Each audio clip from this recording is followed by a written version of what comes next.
Hello and welcome to Glasgow Rangers Nation with me, your host Owen. Guys, this is your only place for your latest Rangers news, views, updates. As well as that, we bring you podcasts, we bring you live streams, we bring you shorts, we bring you community tab posts. And as well as that, you can find us in all these fantastic places on social media for all the latest on your favourite football team, Glasgow Rangers, on Twitter at GRN1872, on Instagram, Glasgow Rangers Nation, on Facebook. It's a group, guys. Come and join us to join Glasgow Rangers Nation official. They're all the places you can find us. And not only do you get me talking about Rangers, you get something far better than me, or get someone far better than me, sorry to be rude. You get Victoria Searle, a fantastic Rangers fan all the way from Canada, but she was born in Glasgow, raised in Ayr, Rangers girl through and through. As you can see, a lot better looking than me as well. She is on podcast. She knows her stuff. She loves Glasgow Rangers as well. And it's all for free. If you hit that sub, ring that notification bell, guys. Remember to fit it. If you tick it onto all, you will never miss out on all that daily content. And please give this video a like. It does help with the YouTube algorithm. Well, let's start off by talking about John Lundstram. Guys, John Lundstram, what do we know about him? Well, when he first came to Rangers, he was loved by the Rangers fans. There was that chant, wasn't there? You know, oh, baby, do you know what it's worth? John Lundstram is the greatest on earth. I mean, I'm not going to sing because I don't want to ruin your Sunday morning and make your ears bleed. But Lundstram obviously is, I don't know, to me, he doesn't look fit. He seems to take all the dynamism out of attacks. He is slow. He just doesn't look the same player he was, you know, when he first came to Rangers, and that's really sad. And I know that it seemingly is that Michael Beale has real faith in Lundstram. And I thought yesterday against Dundee United, I thought he was poor. I thought he was ponderous. I thought he was ineffectual. I just don't think he did anything of any use. I don't think he was of any use on the field at all. Now, I know that is partly down to the fact that it doesn't really make sense to play two defensively minded midfielders against a team as weak as Dundee United. And oh my God, weren't they awful? I'm not being funny. I think I could go and get 11 lads off the streets of Glasgow and they would give Dundee United a beating. They are that bad. But Lundstram, I think, you know, for me, Lundstram is coming to the end of his time at Glasgow Rangers. I think, you know, if you sit down with a critical eye, and let's hope that Michael Beale does that, you've got to look at him and just think, is he the best player for Rangers? Does he provide useful squad depth? No, I don't know. I don't think he does. He's been unfit. The problem is people say, well, he's not fit. Wait till he gets fit. But how long do we need to wait for him to get fit? The guy just doesn't seem to be able to get fit. And I don't think it's his fitness. I think it's a genuine lack of ability. You know, you talk to Sheffield United fans about him, and when he was at Sheffield United, they said they had a great first 12 to 18 months with him, and he was phenomenal. And then he just fell off a cliff, and it seems that he's doing exactly the same at Rangers. It's time, I think, for him to move on. It's time for him to be sold. And I think in the summer, it's time that we moved on from him. And I think we've got enough class and in there. And the fact that Michael Beale encouragingly has talked about the fact that the club have more money than they've had before to spend on new players is encouraging. And the fact they could replace him. So I think it's the end of time for Lundstram. I think we call time on Lundstram. I think we ship him out over the summer. I just think he's poor. I just think he's absolutely awful at the moment. It's sad. It's sad because I know he talked to his good mate, Paddy the Baddy, Paddy Pimblett, the UFC fighter, and said that he wanted to end his career with Rangers. But I'm sorry, John, it just doesn't seem that you're going to ever get back to the highs of that Leipzig semi-final where you scored the winner. I just don't think you're going to get there. And I think it's time that we moved on from John Lundstram. Obviously, we have the perfect player in Nicholas Raskin already in the squad who can come in and be that man in midfield. I think we badly missed Raskin today. Yesterday. One of the things for me that's let Rangers down today, and it's this: when you're playing against a low block and you're playing against a team that doesn't want to play against you and doesn't want to even try and attack. I mean, come on, let's face it, time wasting and other things at at 1-0 down. I mean, how ridiculous. So Raskin provides impetus, he provides vigor, he provides forward motion all the time. You know, his first movement is always to get the ball forward or to run forward or to push the ball forward and get some real impetus to the attack. And, you know, whenever he's in the team, we just look a lot more oomph. And that's a horrible, terrible word and a bad word. It's late, guys, when I record this on Saturday night, but a lot more oomph going forward. So Raskin for me is I think was missed yesterday.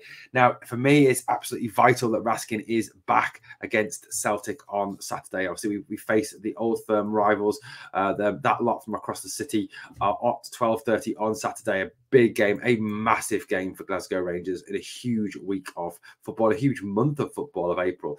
huge football month is April for Rangers. Raskin obviously missed out with a thigh problem. He missed the Belgium 21 games. He's missed the Motherwell game. And I think there's a lot of fans rightly concerned about this injury and the fact that it could get out of hand. You know, the situation is this.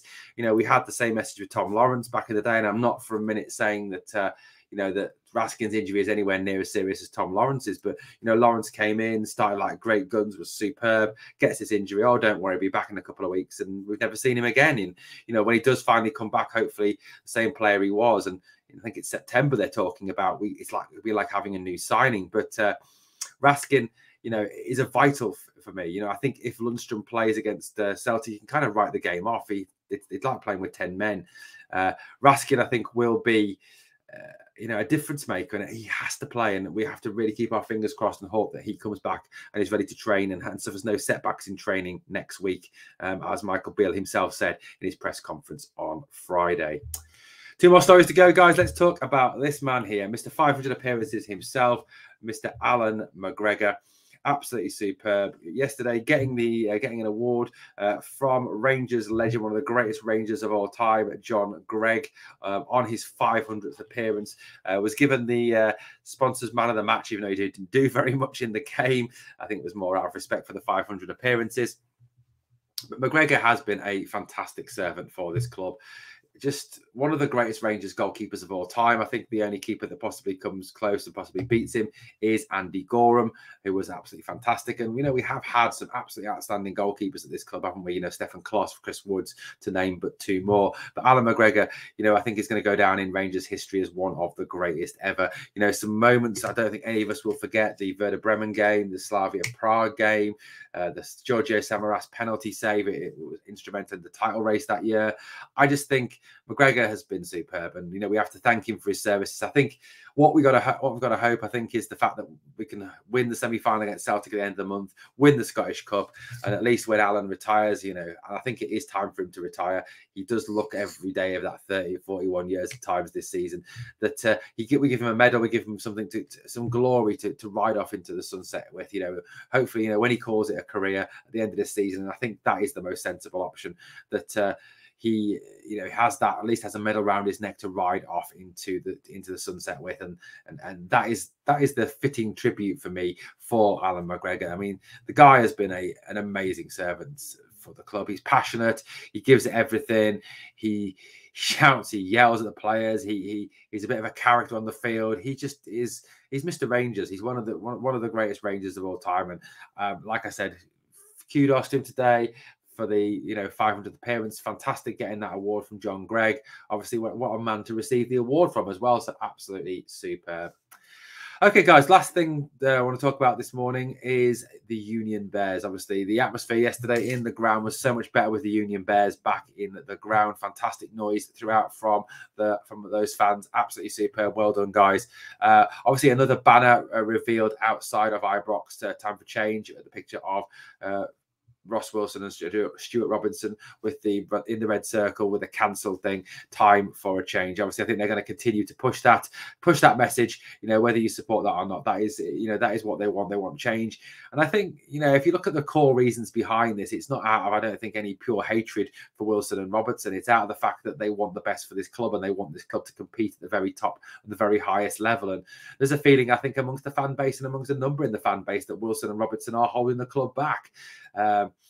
Whether that be through poor signings, you know, some players signed who've got fitness concerns, players with a lot of money spent on them who've been ineffective, Rabbi Matondo, for example. Whether it's just through a lack of investment, which obviously comes down to the board, comes down to the likes of Douglas Park and that. But, you know, the Union Bears are quite clear in what they want. I don't think, unfortunately, Ross Wilson is going anywhere anytime soon. Michael Beale backed him very publicly in that press conference that he gave before the international break. So I don't think for a minute that Ross Wilson will be going anywhere. But, you know, got to respect with the Union Bears message. They do want the best for the club. They do want to support the club. And, you know, we are entitled, you know, whether you agree with what they're saying or not, we are all entitled to our own opinions. And as long as we put those opinions across in a respectful and and a law-abiding manner, then I can't see a problem with it. And obviously yesterday, that new banner, obviously about time for a change again at Glasgow Rangers. That's what we all want at the end of the day. We want the best for this club. We all want this club to be the best club in Scotland and one of the best clubs in Europe. And we just want a board that are going to back us and back whoever our manager is to really push on and kick on and get to that top of football in Europe. Well, guys, thank you so much for watching Glasgow Rangers Nation. I will be back very soon to speak to you again. This is a massive week, isn't it? Building up towards the Old Firm game on Saturday. We will be back, obviously, with some podcasts this week, previewing the Old Firm game. We've got a special guest on Friday, David Marshall from Heart and Hand. He's going to come on and talk to us about the game, obviously about what he does at Heart and Hand. Victoria and I think we'll be here on Thursday with a preview as well, with our own views on the game. So it's going to be a fantastic week as we build up towards this game. 3 games against these guys that are coming up. We've got to beat them in all 3. We've got to give them a bloody nose. Tell Ange that we are not going anywhere. We are going to wipe that grin off his face, and we are going to be the team that we should be, the team that wins the title, the team that wins the treble, the team that lays Celtic and puts Celtic back where they belong, in 2nd place in Scotland, and remind them that Glasgow is blue for definite. Well, guys, please continue to check out all the latest news. Come and join Victoria and I on Glasgow Rangers Nation. Best way to do that is to hit the sub, ring the notification bell. I'll be back to speak to you again very soon here on Glasgow Rangers Nation. It's been a pleasure, as always, speaking to you guys. Thank you so much for watching. Please hit that like. Thank you very much.